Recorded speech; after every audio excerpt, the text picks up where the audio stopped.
बिस्मिल्लाहिर्रहमानिर्रहीम। अस्सलाम वालेकुम। Welcome to my channel MSc Nadia.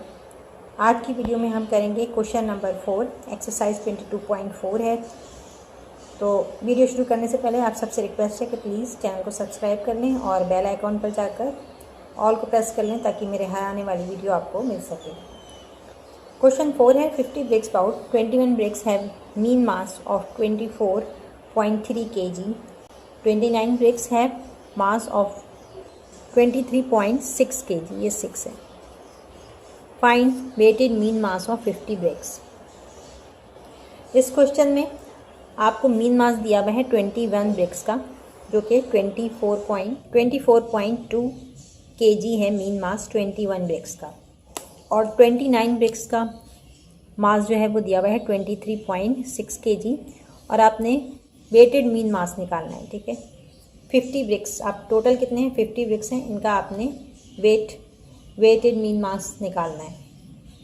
तो अब इसके लिए आप कॉलम्स बना लें। यहाँ पर नंबर ऑफ ब्रिक्स,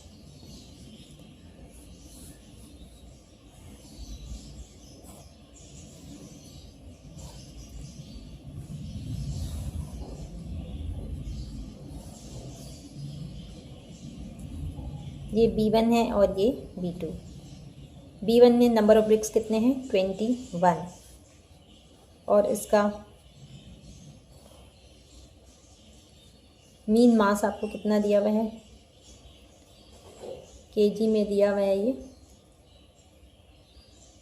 24.2, और सेकंड आपको 29 ब्रिक्स का मास दिया हुआ है 23.6। अब आपको क्या करना है, आपको वेटेड मीन मालूम करना है 50 ब्रिक्स का टोटल, यानी 50। तो अब आप करेंगे क्या, सबसे पहले ये आपको देखते ही समझ में आ रहा है कि 21 को आप 24.2 से मल्टीप्लाई कर दें। ये मीन है, 24.2 आपको मीन दिया हुआ है, तो अगर आप 21 से मल्टीप्लाई करेंगे तो आपके पास सम ऑफ द मास आ जाएगा, यानी जितना भी वेट है। और इसी तरह इसको भी मल्टीप्लाई करना है। तो इसको हम फॉर्मूले से भी समझ सकते हैं कि हमारे पास मीन का फॉर्मूला क्या है। Mean is equal to sigma x divided by n. ठीक है, तो यहाँ पर अगर आपको मीन तो आपको दिया हुआ है, तो आपको क्या मालूम करना है, सिग्मा एक्स मालूम करना है। एक्स मालूम करना है तो हम क्या करेंगे कि मल्टीप्लाई कर देंगे। ये एन जो है, ये एक्स नहीं है, एन है। नंबर ऑफ ब्रिक्स को हम मल्टीप्लाई कर देंगे उसके मीन के साथ। ठीक है, sigma x is equal to mean multiply by n. ठीक है, ये नंबर ऑफ ब्रिक्स को मीन से मल्टीप्लाई कर देंगे तो हमारे पास सम ऑफ द वेट आ जाएगा। सही, तो यहाँ आप एक कॉलम और बना लें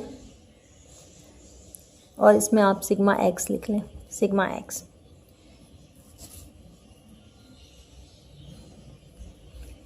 नंबर ऑफ ब्रिक्स ये है एन है, ये एन दिया हुआ है, और ये क्या है एक्स, अर्थमेटिक मीन है ये। ठीक है, तो यहाँ आपको मीन भी दिया हुआ है, एन भी दिया हुआ है, इन दोनों को मल्टीप्लाई कर देंगे, आंसर क्या आएगा 508.2 kg, और इसको 29 को 23.6 से मल्टीप्लाई करेंगे तो क्या आएगा 684.4 kg। सही है, तो ये हमारे पास क्या आ गया x1।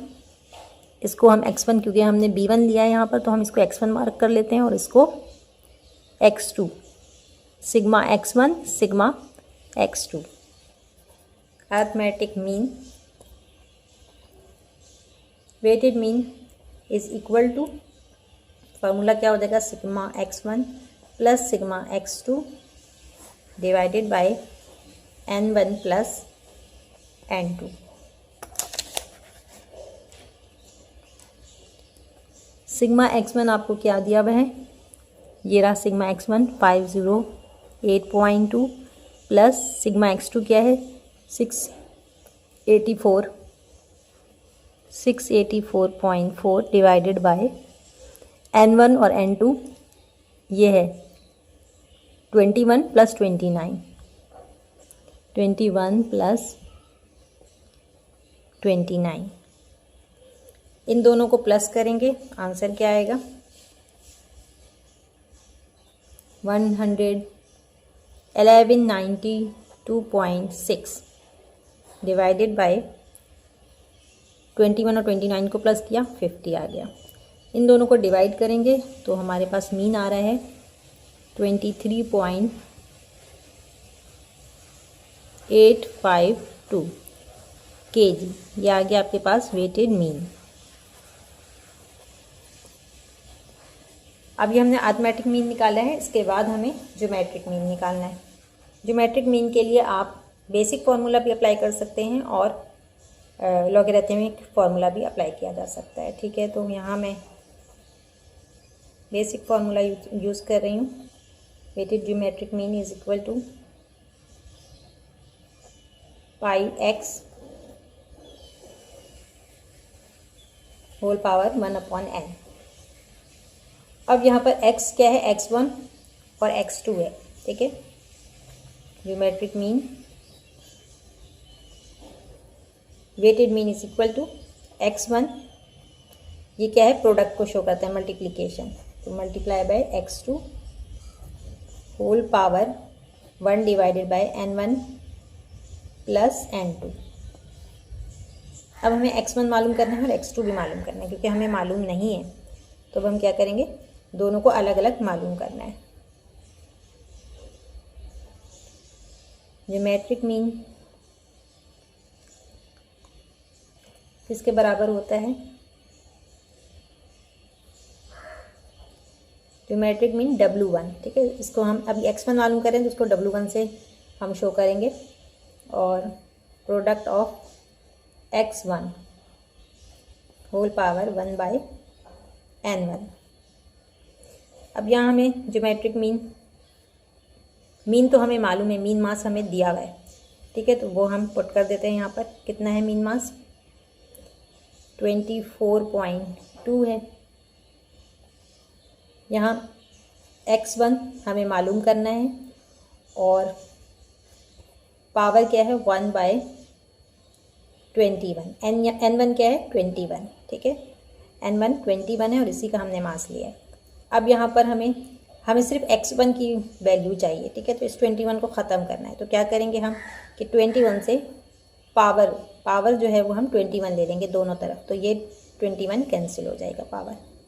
ठीक है, तो इसको हम इस तरह से कर लेते हैं, 24.2 power 21 is equal to x1 whole power 21 multiply by 1/21। ठीक है, ये 21 अब कैंसिल हो सकता है, 21 कैंसिल हो गया। x1 की वैल्यू क्या आ रही है 24.2 पावर 21। अब इसकी आप पावर निकाल ले, 21 पावर कितनी हो जाएगी, x1 हमारे पास आ रहा है 484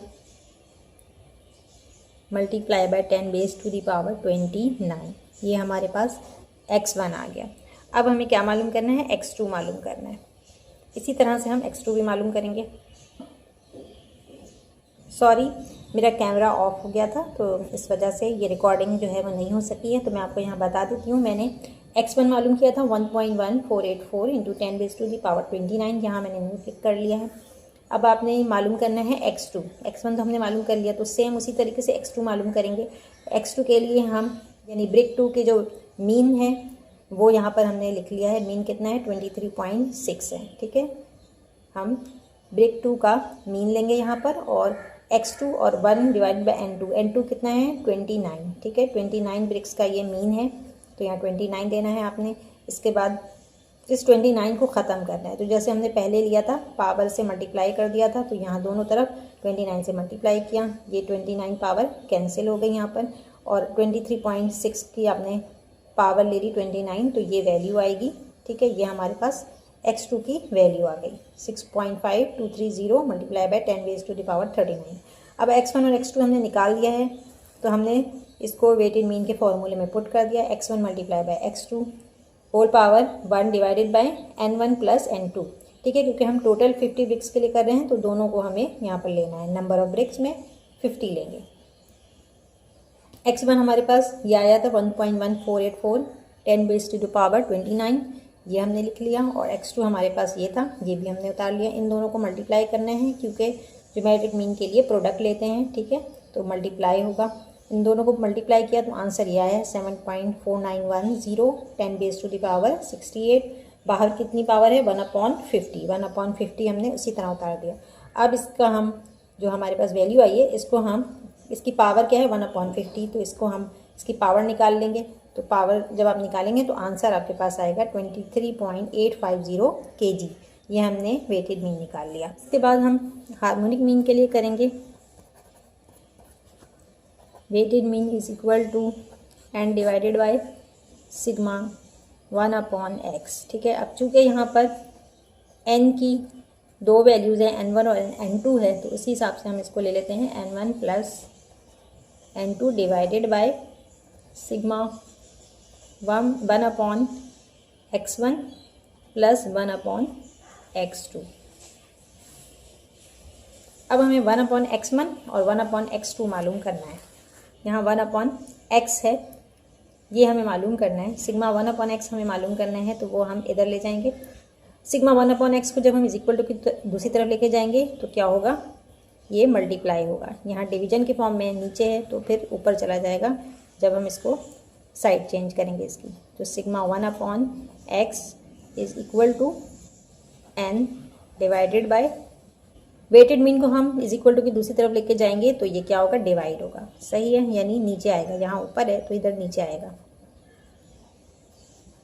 HM वेटेड मीन, ठीक। अब हम इसको n1 के लिए कर रहे हैं, सही है, n1 के लिए कर रहे हैं। तो यहाँ हम x1 ले लेते हैं और यहाँ n1 ले लेंगे और यहाँ भी w1 ले लेंगे, ठीक है। पहले हम 21 ब्रिक्स के लिए कर रहे हैं। तो यहाँ पर n1 कितना है? 21 है, और उसके साथ मीन कितना दिया हुआ है? 24.2, ठीक है। इसका मीन जो है 24.2 है। इसको डिवाइड करेंगे तो आंसर क्या आ रहा है आपके पास? 0.8677। ये आ गया आपके पास 1/x1। सिग्मा 1/x1 की वैल्यू आ गई। अब आपको x2 के लिए भी मालूम करना है। अब आप सिग्मा 1/x2 मालूम करेंगे, सेम इसी तरह से कि n2 divided bye mean W2, ठीक है। यानी सेकंड के लिए हम ले रहे हैं तो मैंने सेकंड का निशान लगाया।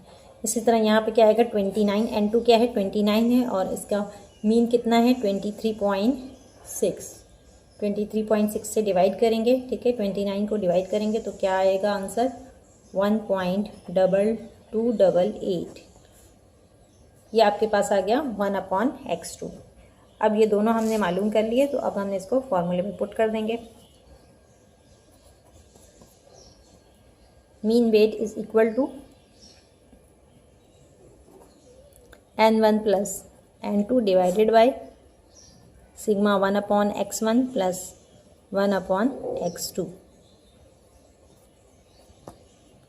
ठीक है। तो यहाँ पर आपने n1 और n2 कितना हो जाएगा? 21 प्लस 29, 21 प्लस 29 डिवाइडेड बाय, यहाँ आपने 1/x1 कितना निकाला है ऊपर? 0.8677, 0.8677, दरमियान में प्लस की साइन आएगी, और 1/x2 ये हमने सिग्मा 1/x2 निकाला है 1.2288, 1.2288। ये 50 हो जाएगा। इन दोनों को प्लस करेंगे। Mean weighted mean is equal to 21 plus 29, किसके बराबर आएगा? 50 के। और नीचे भी इन दोनों को प्लस कर देंगे तो क्या आएगा हमारे पास? 2.0965। 50 को आप डिवाइड करेंगे 2.0965 से, तो आंसर आ रहा है आपके पास 23.849 kg, ठीक है। ये हमारे पास आ गया वेटेड मीन।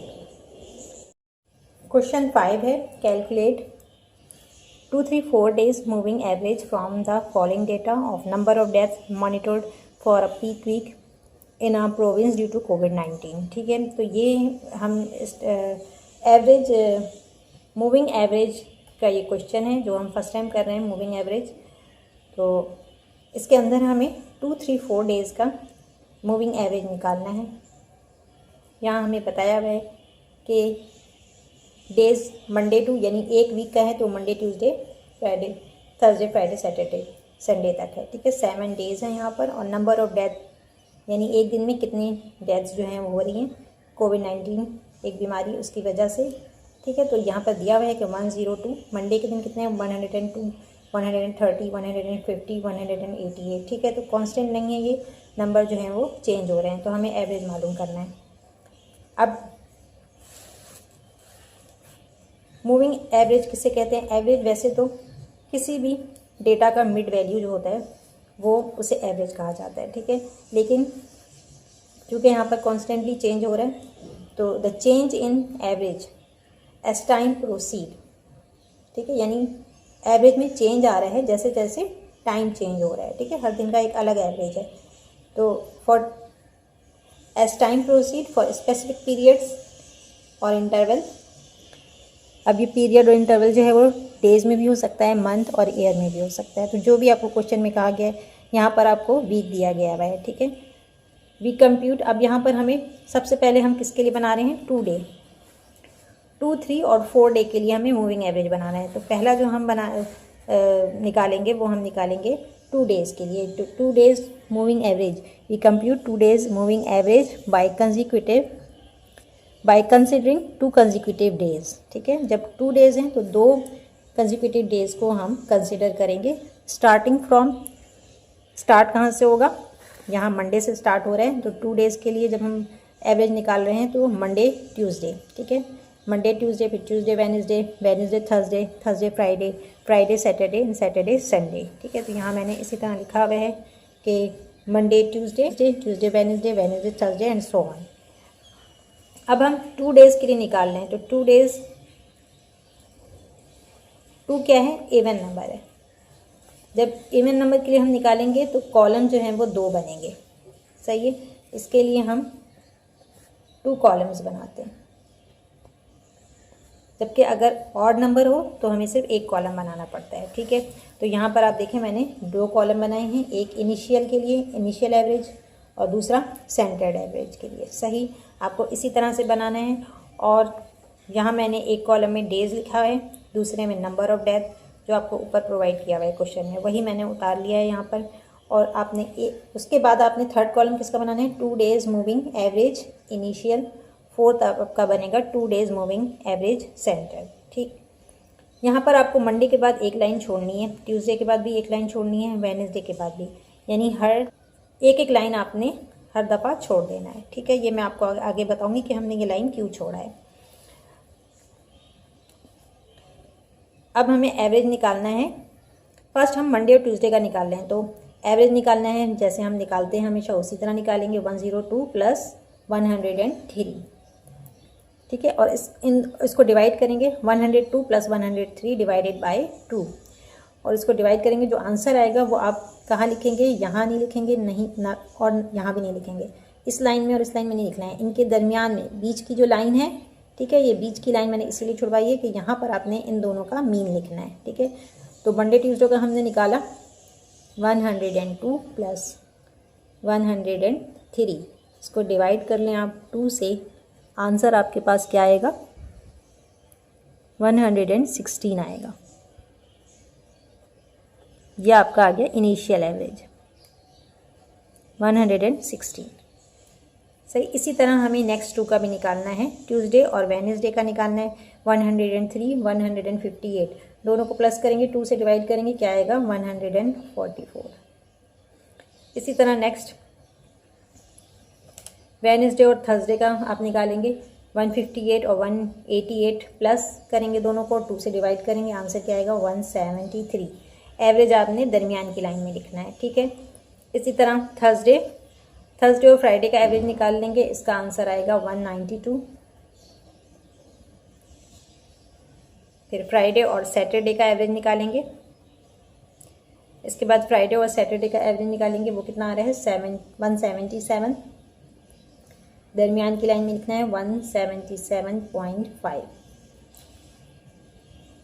इसके बाद नेक्स्ट है सैटरडे टू संडे। यहाँ पेज ख़त्म हो गया था, लाइन नहीं बची थी, इसलिए मैंने इस तरह से मिला के लिख दिया है। लेकिन आप एक लाइन ज़रूर छोड़ें, ठीक है। एक मीन लिखने के लिए आपको बीच की लाइन छोड़ना ज़रूरी है। 259 प्लस 310 डिवाइडेड बाई 2, आपके पास मीन आएगा 234.5।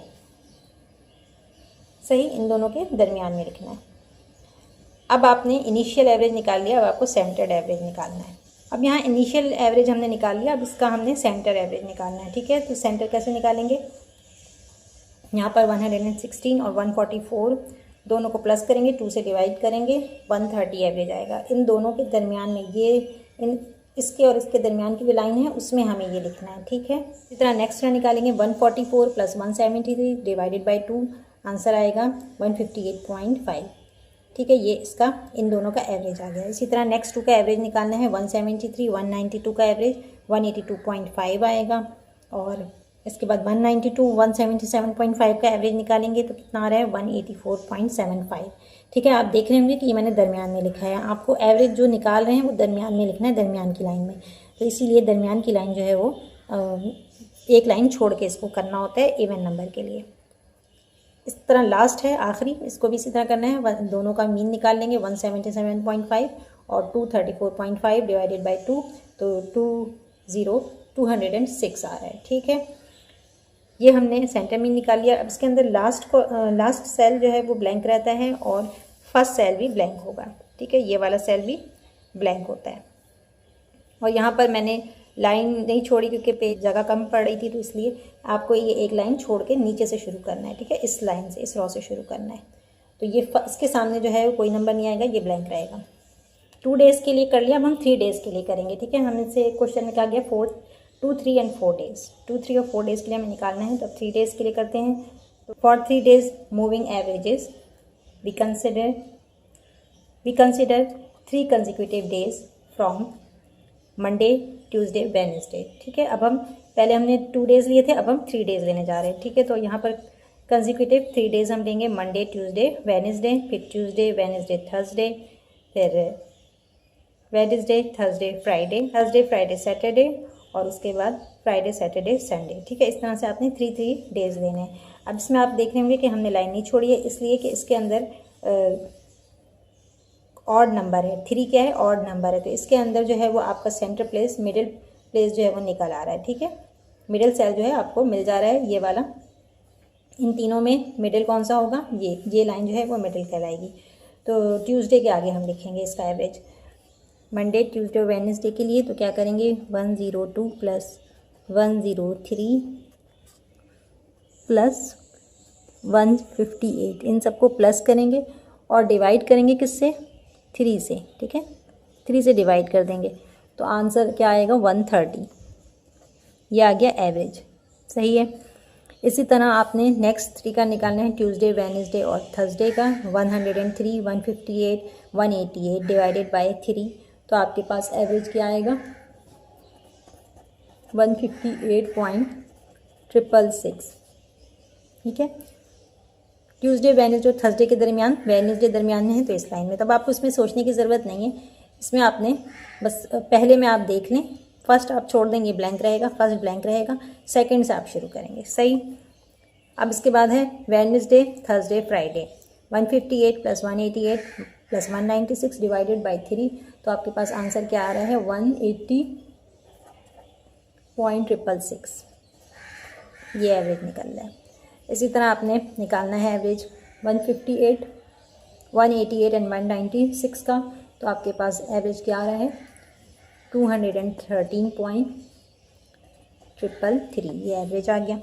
इसी तरह आपने 196 259 310 इन सबको प्लस करेंगे और 3 से डिवाइड करेंगे तो आपके पास एवरेज आएगा 254, सही। ये आखिरी जो है ये ब्लैंक रहेगा, फर्स्ट और लास्ट जो है वो ब्लैंक रहता है।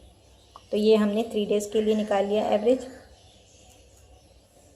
3 डेज़ का एवरेज निकालने के बाद अब हमें 4 डेज़ के लिए निकालना है। फॉर 4 डेज़ मूविंग एवरेज, इसके लिए हम क्या लेंगे 4 कंसेक्यूटिव डेज़ लेंगे। स्टार्ट होगा Monday to Thursday, Tuesday to Friday, Wednesday to Saturday, Thursday to Sunday. इस तरह से आपने टेबल बनाना है। फर्स्ट कॉलम डेज़ का number of death, moving average, क्योंकि 4 क्या है इवन नंबर है, 4 इवन नंबर है, तो इसके लिए हमें 2 कॉलम बनाने हैं, ठीक है, एक इनिशियल का और एक सेंटर का। तो moving average initial, moving average centre for 4 days. 4 day लेना है तो किस तरह से लेंगे, Monday to Thursday, Monday Tuesday Wednesday Thursday, ये 4 डेज का एवरेज लेना है। 102, 103, 158 एंड 188, इन सबको प्लस करेंगे और 4 से डिवाइड करेंगे। नंबर ऑफ ऑब्जर्वेशन कितनी है, 1 2 3 4, तो 4 डेज के लिए करें, 4 से डिवाइड करेंगे, एवरेज क्या आ रहा है 144.5, ठीक है। और इसको इन दोनों के दरमियान में लिखना है। 4 डेज के दरमियान की लाइन कौन सी आ रही है, मंडे ट्यूसडे और वेडनेसडे थर्सडे, इन दोनों के दरमियान में ये वाली लाइन सेंटर की है, ठीक है। इसमें आपने लिखना है 144.5, एवरेज यहाँ लिखना है। फर्स्ट ब्लैंक जो है वो खाली होगा। इसके बाद नेक्स्ट लेंगे, नेक्स्ट ट्यूसडे से स्टार्ट करेंगे, ट्यूसडे वेडनेसडे थर्सडे फ्राइडे, ठीक है। 4 डे का लेना है तो इस तरह से लेना है और फिर आपने प्लस कर लेना है 103, 158, 188, 196, इन सबको प्लस करेंगे, 4 से डिवाइड करेंगे, एवरेज आपने यह दरमियान की लाइन में लिखना है, ठीक है। इसीलिए ये लाइन जो है स्किप किया था ताकि आप दरमियान में लिख सकें। 168 आ रहा है, सही। अब नेक्स्ट 4 लेंगे, वेडनेसडे थर्सडे फ्राइडे सैटरडे। 158, 188, 196, 259, सबको प्लस करके 4 से डिवाइड करेंगे तो एवरेज क्या आएगा 200.25 एवरेज आएगा, ये इनिशियल एवरेज आया। अब इसके बाद नेक्स्ट है Thursday Friday Saturday Sunday. 188 plus 196 plus 259 plus 310, इन सबको प्लस करेंगे, 4 से डिवाइड करेंगे तो आपके पास एवरेज आ रहा है 238.25, ठीक है। तो थर्सडे और फ्राइडे के बाद ये वाली लाइन दरमियान की है, इन चारों के दरमियान ये लाइन है दरमियान की, तो यहाँ हम एवरेज लिख देते हैं 238.25। आखिर का जो है ब्लैंक रहेगा ये, इसको आप खाली छोड़ देंगे। अच्छा, इसके बाद हमने सेंटर निकालना है। ये हमने इनिशियल मूविंग एवरेज निकाला है, अब सेंटर निकालना है। सेंटर में ये फर्स्ट 2 एवरेज जो आ रही हैं इनका हमें मीन निकालना है। 144.5 प्लस 168 डिवाइडेड बाय 2, तो आपके पास एवरेज क्या आ रहा है 156.25। ये दरमियान की लाइन है, इन दोनों के दरमियान की लाइन में लिखेंगे 156.25। इसी तरह नेक्स्ट 168 प्लस 200.25 डिवाइडेड बाई 2, तो आपके पास एवरेज आएगा 184.125, ये एवरेज आया। और ये अब ये लास्ट 2 हैं, इन दोनों को प्लस करेंगे और 2 से डिवाइड करेंगे तो एवरेज आएगा 219.25, 219.25 आएगा। आखिरी जो है ये ब्लैंक रहेगा खाली, और ऊपर भी इसी तरह ये ब्लैंक है, ठीक है। ये 2 ब्लैंक रहेंगे। तो ये हमने 4 डे का भी मूविंग एवरेज निकाल लिया है। अब आखिर में आप इसका रिज़ल्ट लिख सकते हैं। अब लास्ट में आप एक रिज़ल्ट देने के लिए ये जितने भी नंबर्स हैं इन सबको प्लस करेंगे, ठीक है। इन सबको प्लस करके 7 से डिवाइड करना है, ठीक है। 7 डे की ये ऑब्जर्वेशन है, तो इनको आप प्लस करेंगे और 7 से डिवाइड करेंगे तो आपको पास एक एवरेज आ जाएगा। तो ये आप रिजल्ट में लिख सकते हैं। लास्ट में आप लिख दें the average arithmetic mean of the 7 days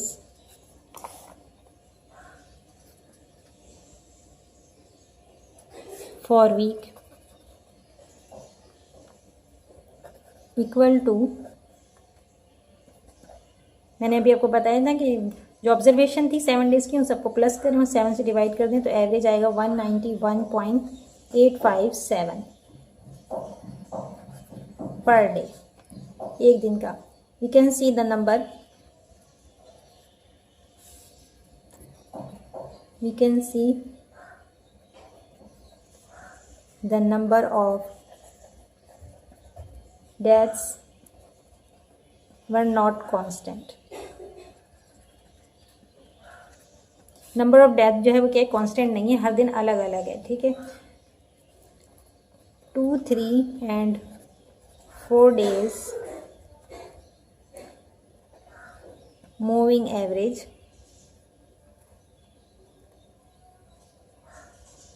moving average, better summarize,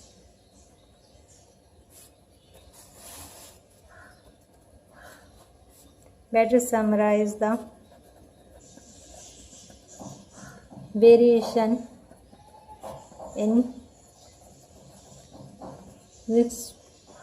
respective period और इंटरवल ओवर द वीक।